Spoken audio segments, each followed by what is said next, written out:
Hi again, everyone. Welcome to Health Focus. We have a different type of format today. I thought we'd do a crossover show. Now, in Time Warner Cable in Buffalo, we have a show called Health Matters.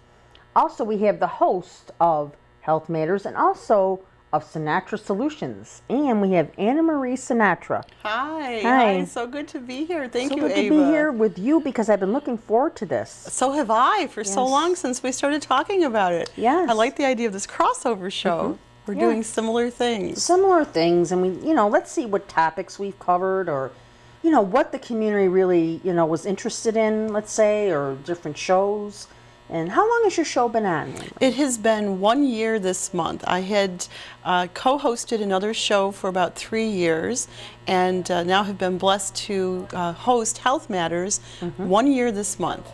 Congratulations. Thank and I know you. we've been on 4 years. I know, that's Health incredible. Focus. Congratulations, because this is your anniversary month too. Yes, We the need to go out and 25th. celebrate with something healthy. Yes, with something healthy. Like a salad. A salad, There you right? go. Not like a corned beef on rice. No. or something like that. Well, anyway, and I wanted to just touch on basically too, and I know you have Sinatra Solutions. Yes. And I just wanted to ask you about that briefly. Could you tell us a little bit about what you do with Sinatra I Solutions? would love to. I am a coach, a trainer, a speaker, a workshop leader. I partner with people or organizations or businesses, and my little tagline is to catapult you to the next level in whatever it is you're up to in life. So some of the things I've done as a coach was leadership development, working with people who have small to mid-sized businesses, how to grow them. I go in and coach sales team. I do a little talk, a little interactive thing that's called a no is never a no, which always gets them, cold calling, different things like that. And actually I've been out in Lockport several times speaking to some of your professional organizations. One of the things I love to do most.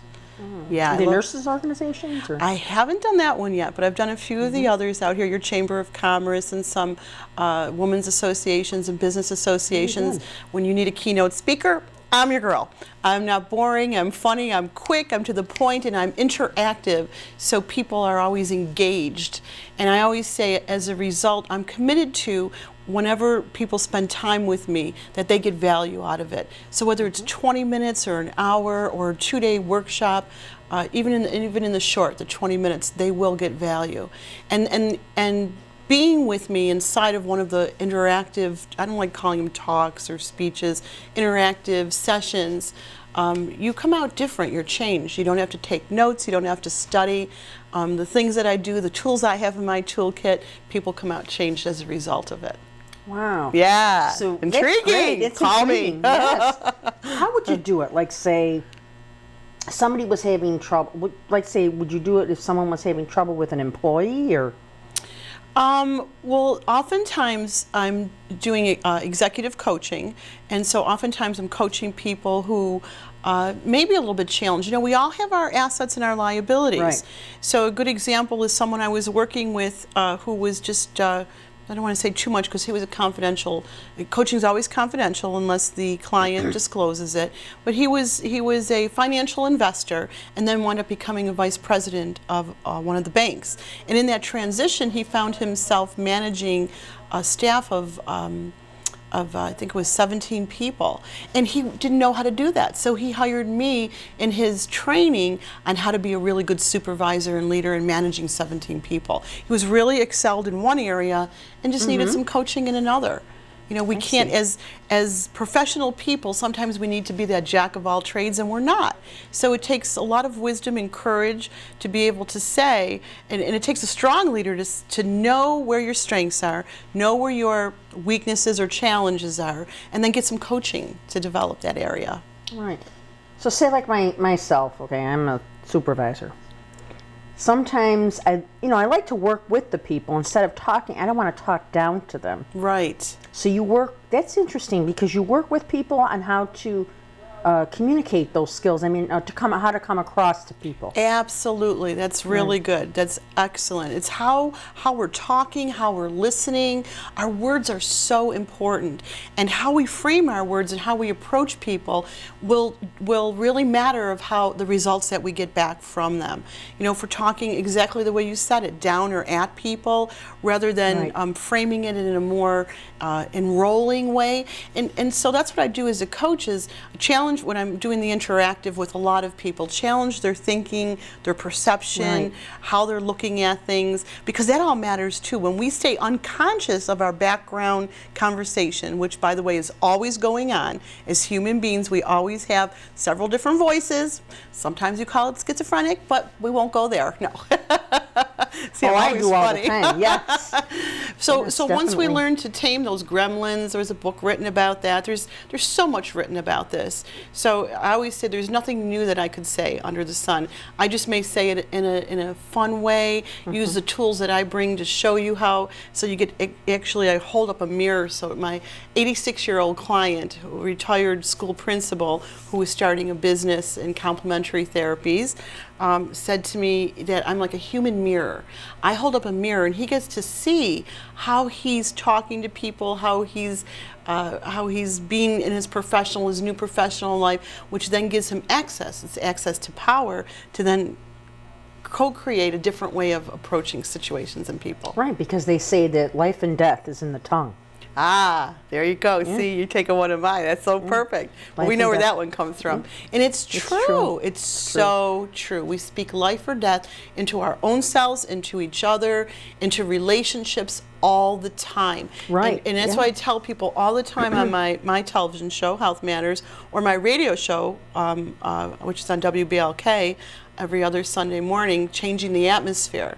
We were talking earlier and you said, how do you change the atmosphere? Well, with your thinking, your perceiving, you know, and that thinking, unless we stay cognizant of it, notice it, and then reframe how we're thinking so our speaking can show up more powerfully, then we're victims of our thinking, Right. not even knowing that. Life and death in the tongue, because the reason why I say that is how often have people told me, and I can remember, let's say if you're in school or a parent tells you, you'll remember that 25 years later. See, that's So good. Yes, it's very that's important. Real good.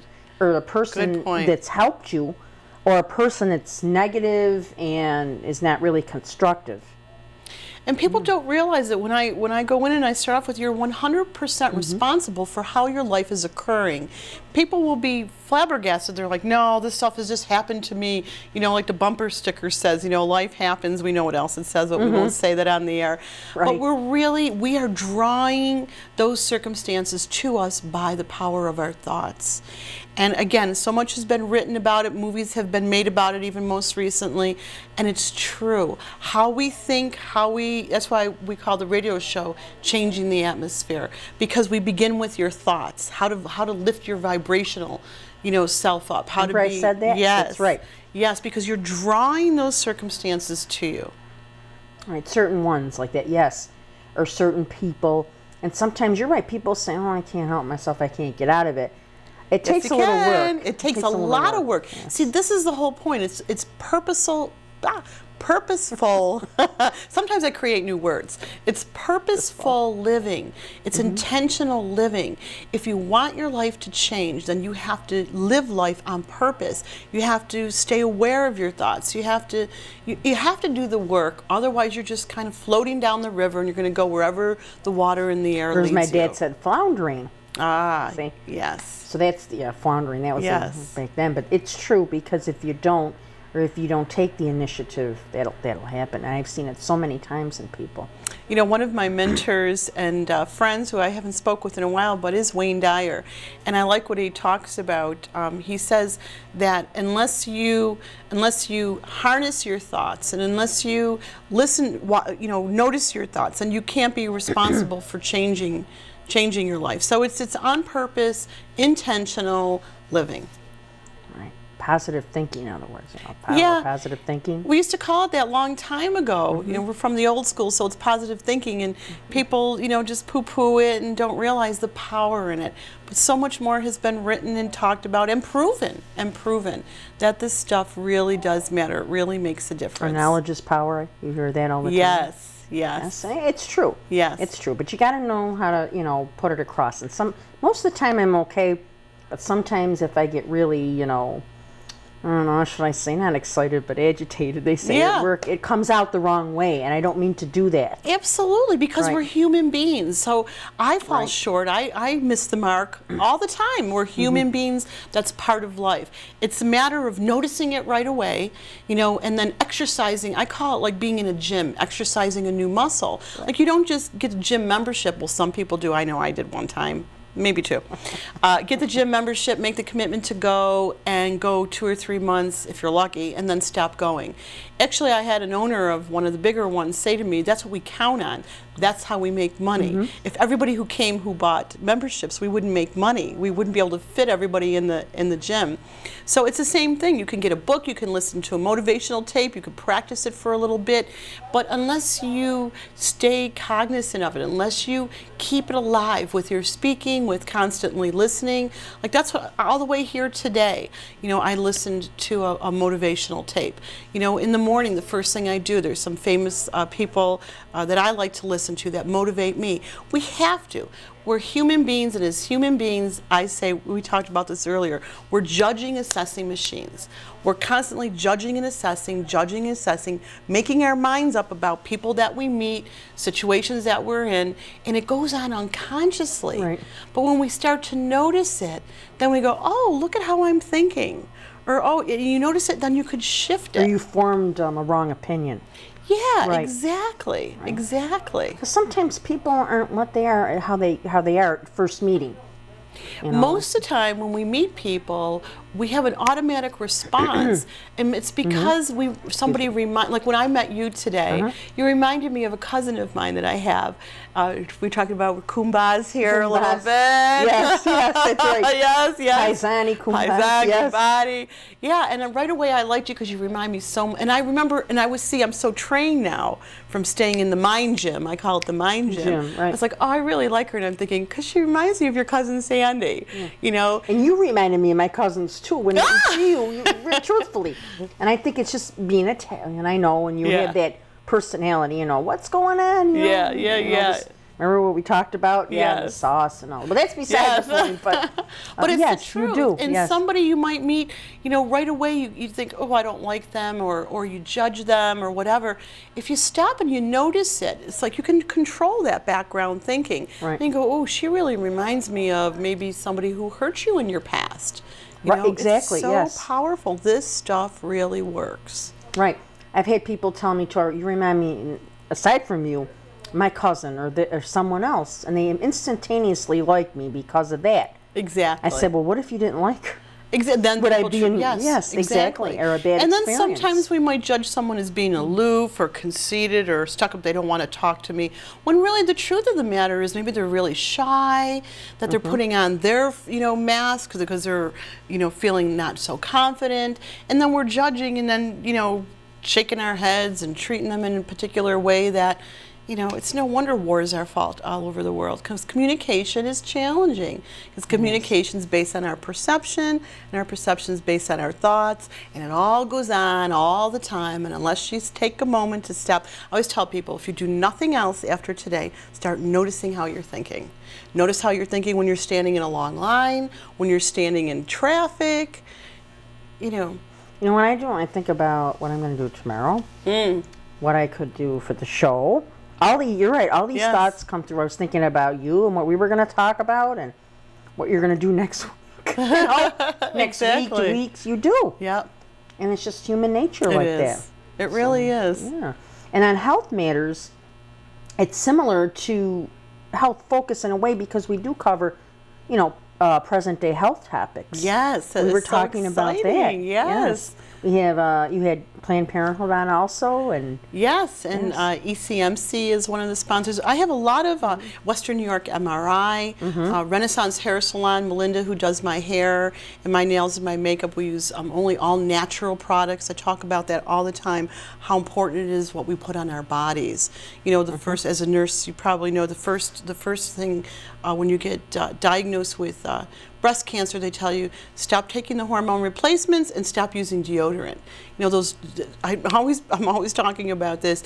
Deodorants, especially antiperspirants, stop you from sweating. So it plugs up the sweat glands and that poison can't get out. Sweating is very, very important. You know, I use something from the health food store. I won't mention anything specific, but and nowadays you can go into Wegmans and even Tops. All of them have health sections where you can get alternatives to regular stuff. Even I don't use anything like the lotions that I put on my body. I don't use perfume. I use essential oils. Everything that I use is chemical free. This is the biggest organ you have on your pores going inside. Right, exactly. Oh, yeah. Don't get me started. But yeah, the guests on this show, I'm very blessed and excited that I have a lot of traditional medicine, and I also have a lot of complementary people who even so much as teach meditation, reflexology, massage therapists, acupuncture. I've had color and light therapy. All kinds of different things. You know Dr. Lau? Nope, don't know. We've had him on for acupuncture. He's great. Ah, yes. Right, and we had Dr. Richard Corbelli, a cardiologist, for American Heart, February's Heart Month. Yes. We've had him, and he tasted soup from Tops. We had Grace from Tops Cooking School on there. Oh, how fun. And remember I told you the turkey sausage soup, which was delicious. Yeah, we didn't want to scare him away, though. Dr. Corbelli, he was kind of shy.